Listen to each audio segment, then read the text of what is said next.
Hey guys, last time we were talking about insulation, and on the next page of your notes are these 6 lines. We basically did this already. We did it right on the diagram, so let's skip this page. Let's get right into temperature and heat.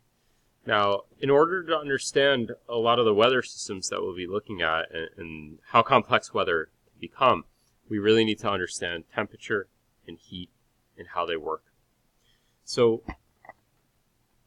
a fundamental idea with heat and temperature is what's called heat transfer.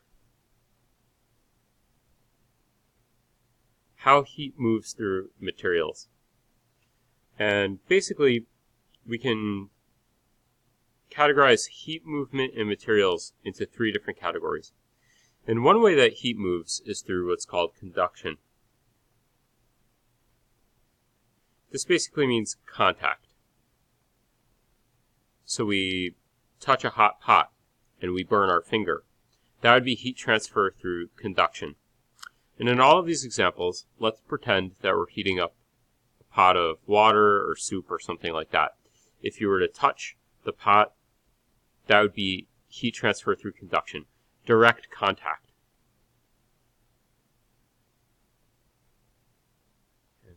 So that would be heat transfer through conduction, touching a hot pot handle or some other hot object, conduction. Okay, the second way is through what's called convection.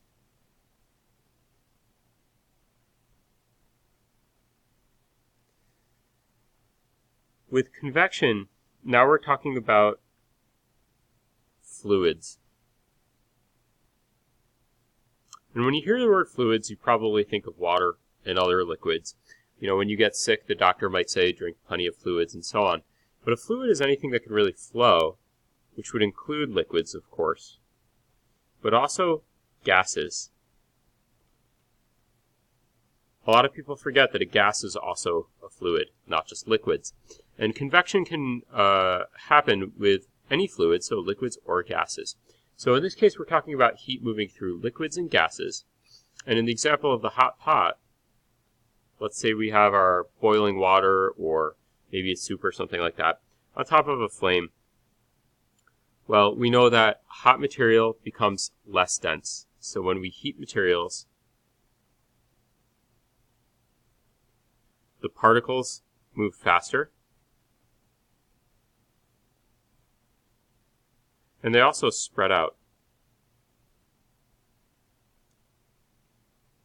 When we're talking about fluids, this means that they become less dense. They're less concentrated. We have fewer particles in the same amount of space. The particles are spreading out. If we have hot material and it's less dense, it's going to rise. So directly over the heat source, our water is going to rise up. Now it moves away from the heat source and it cools a little bit, and then it would sink straight back down. But it can't because we have more hot water constantly rising. So it has nowhere to go but off to the sides. And we have cooler water going to the sides, and then eventually it cools enough to the point where it sinks, and it recirculates, and it goes around and around. This is a very classic what's called convection cell. But there are other ways that this could look. Let's draw them down here.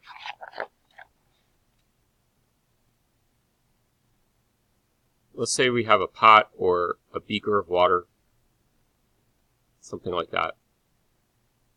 And now instead of heating in the middle like we did here, what if I have my heat source off to the side? I'm going to draw a candle flame to show the heat. Well, now things are a little bit different. Now we're not heating in the middle and having the fluid rise and then circulate and sink. Now we have the hot water rise off to the side over the heat source. It can't just drop back down. It's cooler up here, but it can't sink. Cool material sinks, hot material rises, when we're talking about fluids anyway. So the hot water rises. It can't drop straight back down because there's more hot water. We have this constant supply of hot water as long as the candle flame is on, rising. So it can't do that. It has nowhere to go but off to this side, down, and around. So now we have the same concept, it's the same principle, except we have a slightly different pattern than we did over here. If we move the candle flame to the opposite side, well, we're going to have the opposite flow, and we're going to have an opposite current. So if we move our heat over to here now, well, now we're going to have hot water rise, move across, down, and sink, and the current's going to go the opposite way. This is very important with weather because it not only happens with water, and remember, roughly 70% of the world is water, so this is hugely important for things like ocean currents, which also affect our climates and weather, but also the air. The air is, of course, a gas. So we see these kinds of patterns not only with water, but with air. And we even see it, or experience it, I guess I should say, in the classroom. If this represents our class, and let's say the big lab desk is up front and we've got the board in the background and so on. Over by the windows, if this is where the windows are, we have a heater that runs the length of the wall. And when that heater is on, hot air rises, goes up to the ceiling, it cools. That hot air has nowhere to go because more hot air is rising, at least when the heater is actually on, which is not all that often. But anyway, the air moves across the ceiling, down, and then eventually makes its way back to the heater again, and we have a circulation pattern. We call this convection. This is very important for weather because it not only occurs in water, but it also occurs in air, like in the classroom or when the sun heats a surface. So very, very important concept for the weather. Lastly, we have a concept called radiation. Now, again, we're not talking about nuclear radiation. That's a different force of nature or a different property of nature. We're talking about radiant energy, light.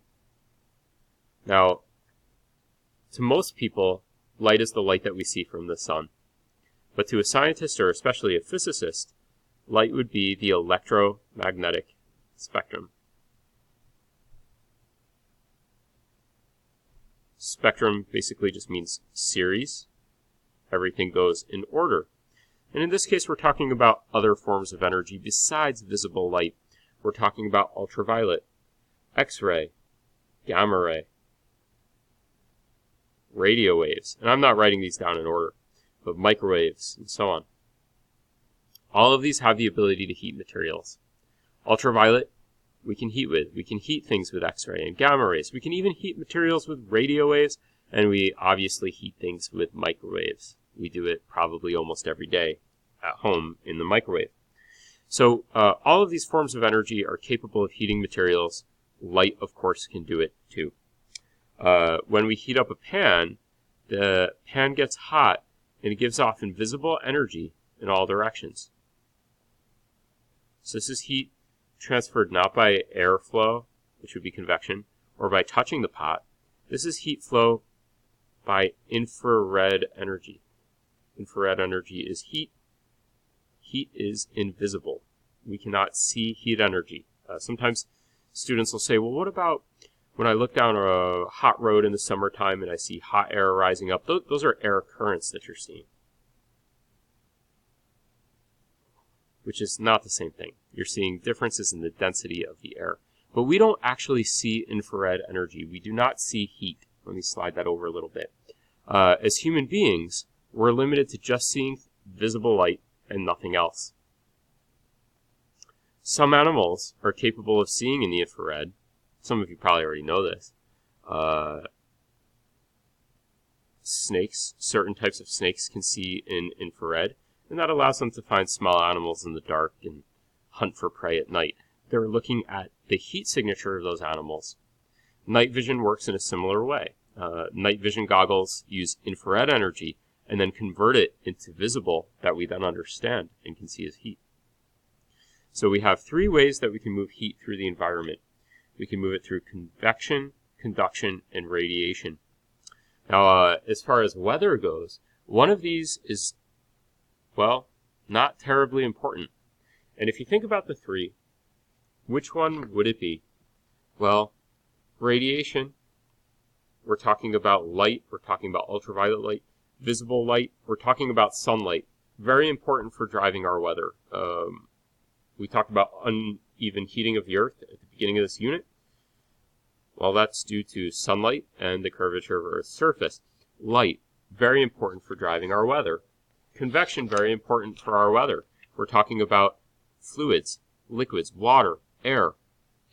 Conduction, though, is probably the least important as far as weather goes. It's a very important form of heat transfer around the house and for engineering concepts and all kinds of things. But as far as weather goes, as far as meteorology goes, not terribly important. We don't have a lot of contact between objects when we're talking about the weather. Convection, radiation, far more important. Now, the last thing that I wanted to go over in this video was measuring temperature and temperature scales. Now, in your Earth Science reference tables, and I need to get mine out. I think I put mine away.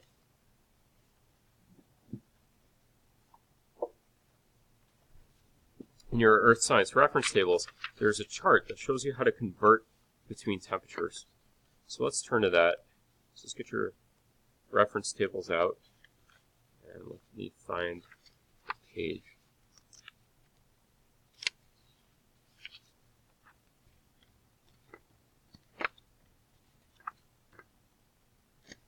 Okay, there it is. All right, so in your Earth Science reference tables on page 13 is this chart. And it shows temperature scales. You've probably learned this before. We have Fahrenheit, Celsius, and Kelvin. Well, if we look at these, the first thing you might notice is that the Kelvin temperatures are very, very high. And there's a reason for that, and we'll get to it in a minute. We have Celsius. Celsius, the boiling temperature is 100. Freezing temperature is 0. That's what's so nice about Celsius. A lot of people, don't like Celsius, but it's really so much easier than Fahrenheit. A system based on 0 and 100, very easy to understand. Fahrenheit based on 212 and 32 degrees, a little tougher to understand. And basically we're locked into it just because we've been doing it so long. We're one of the only countries in the world, one of a handful of countries that still use Fahrenheit. Almost the rest of the world uses Celsius because, 0 and 100, very, very easy to understand. Now when we look at Kelvin, Kelvin's really reserved for astronomy, physics, and science because these temperatures are very high. Once in a while I'll have a student say, well, what country uses Kelvin? No country would ever use the Kelvin scale. Kelvin is really reserved for physics and science, and it's well suited for astronomy. And we can see that the temperatures are very, very high at room temperature of about 293 degrees, really, really high. Well, the reason is that the Kelvin scale starts very, very low. At a temperature of 0 degrees Kelvin, that would be equal to negative 463 degrees Fahrenheit. Very, very cold. In fact, it's so cold it's never been observed in nature. 0 degrees Kelvin is what's called absolute zero. This is the temperature where all particle motion stops or ceases. It's never been observed in nature. Some of the coldest, darkest areas of space approach absolute zero, but don't actually get to it. We've never observed anywhere in the universe a temperature this cold, minus 463 degrees. We can infer that it exists based on math. It's very simple math, actually. We know that this is the temperature that would happen at, but nobody's ever observed it. Some people think it's impossible. Others think maybe we could do it somehow. We could very easily convert between Fahrenheit, Celsius, and Kelvin by just reading across the chart. So if we want to know what 50 degrees Celsius is in Fahrenheit, we would just read over to here. We'd see about 121, 122, or maybe about 324 Kelvin. So we could use this chart to convert very easily between Fahrenheit, Celsius, Kelvin.